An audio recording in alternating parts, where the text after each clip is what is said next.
What's up, Fantasy Pros? My name is Andrew Erickson, and today I'm going to be breaking down my trade targets before Week 6 kicks off. But before I get to my list, if you want a chance to win a glorious 36-inch Fantasy Championship trophy for your league, courtesy of good friends at Trophy Smack, the #1 destination for epic fantasy tournament trophies, all you have to do is subscribe to the Fantasy Pros YouTube channel right now, drop a comment below on this video, and that's it. I'm announcing a winner right here on the channel.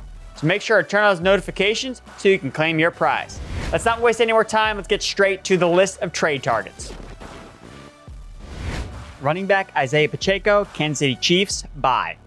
Isaiah Pacheco remains one of the league's most under-the-radar bell cows. 16 carries for 55 yards and 1 touchdown with 1 catch on 9 yards, 59% snap share in Week 5. The other Kansas City Chiefs running backs combined for 6 touches. Pacheco also tied Jerick McKinnon in routes run. He's top 20 in touches per game this year, and he faces Denver twice and the LA Chargers in his next 3 games. Buy. Flip Deebo Samuel, Kyren Williams, or this next running back for Isaiah Pacheco. Running back Alexander Madison, Minnesota Vikings, sell. Madison totaled just 8 carries for 26 yards in Week 5. Cam Akers rushed 5 times for 15 yards, had 3 targets for Madison, 2 targets for Akers. Madison got bailed out by another receiving touchdown. Again, sell high. He dropped another pass that could have been drastically changed the outcome of the game. It was a walk-in touchdown. He saw snaps dip again to just 51%. It was a season low, while Akers saw 7 touches for the second straight week. Madison finished with just 10 touches.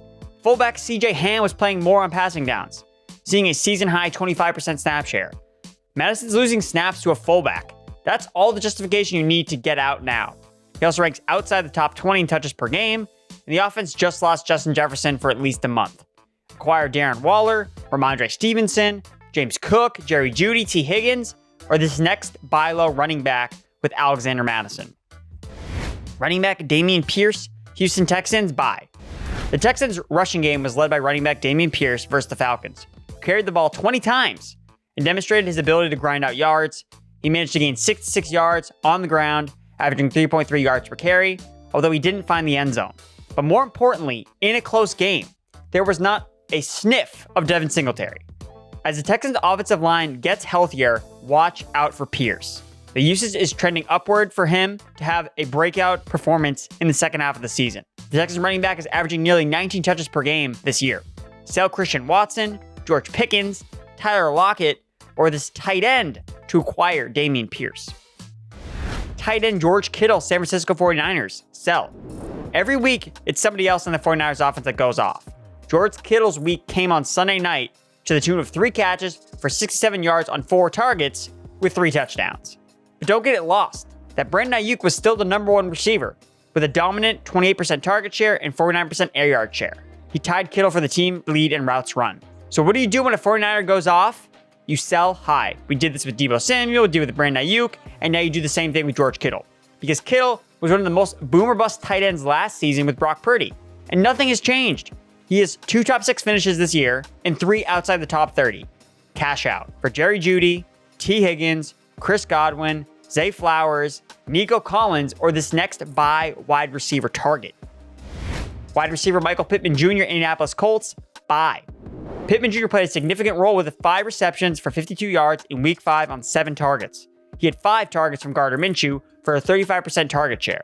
Rookie Josh Jones has been more productive in the games that Minshew has played this year, with Minshew rather than Anthony Richardson, and the same goes for Michael Pittman. Both guys should be viewed in a higher regard, with Minshew slated to be the quarterback over the next month, with Richardson hitting IR with a shoulder injury. The targets have been extremely concentrated between the 2 wide receivers anyway. Pittman has a 29% target share this season. Downs owns a 25% target share in Week 5, and on the year it's 20%. The Jaguars, Browns, and Saints are the next 3 matchups for Indy. Indy played Jacksonville in Week 1, and Pittman posted 8 catches for 97 yards and 1 touchdown on 11 targets. A big game is coming for Michael Pittman Jr. Get him with George Pickens, Kyren Williams, Deebo Samuel, or as part of a package deal with this next sell-high wide receiver. Wide receiver CeeDee Lamb, Dallas Cowboys, sell. I'm just worried about Lamb in this offense. The dude just hasn't turned out to be a true fantasy wide receiver 1 alpha. He has just a 21% target share for the year that ranks outside the top 40. And he only has 1 game with more than 4 catches. He's wide receiver 28 in expected points per game, which is the same as Michael Pittman. Based on his draft capital and name cachet, I think he can bring a strong return in trades. For Lamb, I'd look to target Jalen Waddle, Joe Mixon, and Saquon Barkley, or this must-have wide receiver target that I will pay up for with Lamb to get. Wide receiver Brandon Aiyuk, San Francisco 49ers, buy.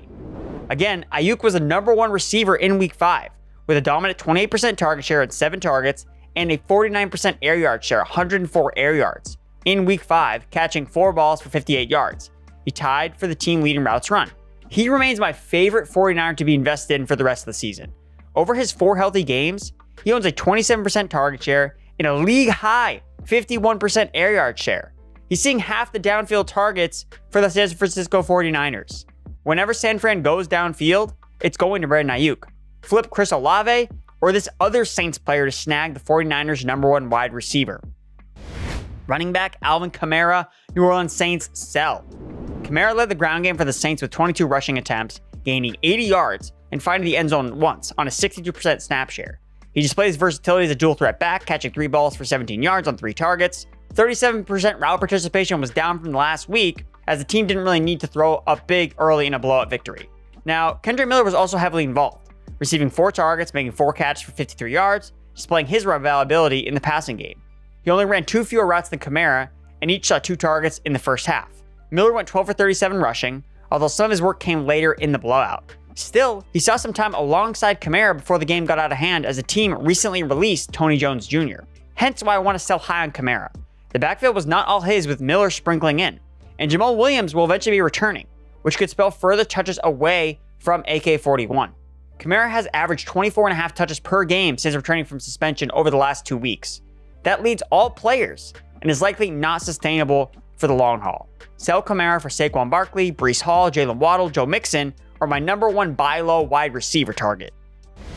Wide receiver Devonte Smith, Philadelphia Eagles, buy. Devonte Smith ended Week 5 with just 1 catch for 6 yards on 5 targets. Woof. But I must imagine his squeaky wheel game is coming with the Jets, Dolphins, Commanders upcoming matchups. Bombs away. Buy low on Devonte Smith. He still led the team in routes run, and he's visibly upset on the sidelines with not much involvement in the game. Seems like the biggest problem for the 5-0 Eagles is just trying to balance the offensive production to keep all their playmakers happy. I think Devonte Smith's next big game is coming. We saw it this past week with Dallas Goedert getting the squeaky wheel. This week, it's going to be Devonte Smith. To get Smith, try trading guys like Derrick Henry, CeeDee Lamb, or the #1 sell-high wide receiver in fantasy football. Wide receiver DJ Moore, Chicago Bears, sell. Moore could do no wrong on Thursday Night Football. The Bears' prize trade acquisition went nuclear, catching nearly everything thrown his way with massive gains in production. 40% target share, 8 catches for 230 yards and 3 touchdowns. 142 yards after the catch. He did it all. I was on the sell/hold train with the Bears players last week and still feel the same about them now. Obviously, Moore's coming off a career best game and on primetime no less.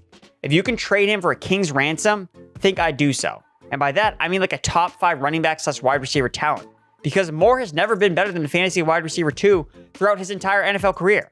So that comes certain highs, as seen most recently, and certain lows that will come eventually. He can't keep up the pace he's actually on. He has the most points scored above expectation through 5 games among all wide receivers. He is wide receiver 4 in points per game. He's wide receiver 41 in expected points per game. Something's going to give, and regression is going to kick in for DJ Moore. Sell him at his peak for a king's ransom in the form of Saquon Barkley, Tony Pollard, Devontae Adams, or Bijan Robinson. Shoot for the moon, selling DJ Moore. That concludes my list of 10 players to trade before Week 6 kicks off. If you enjoyed this video, be sure to give it a like, subscribe, and share with all your friends. And again, before you go, remember, if you want a chance to win a glorious 36-inch fantasy championship trophy for your league, courtesy of our good friends at Trophy Smack, the #1 destination for epic fantasy tournament trophies, all you have to do is subscribe to the FantasyPros YouTube channel right now, drop a comment below on this video, and that's it. We'll be announcing a winner right here on the channel. So make sure to turn on the notifications so you can claim your prize. Thanks for watching.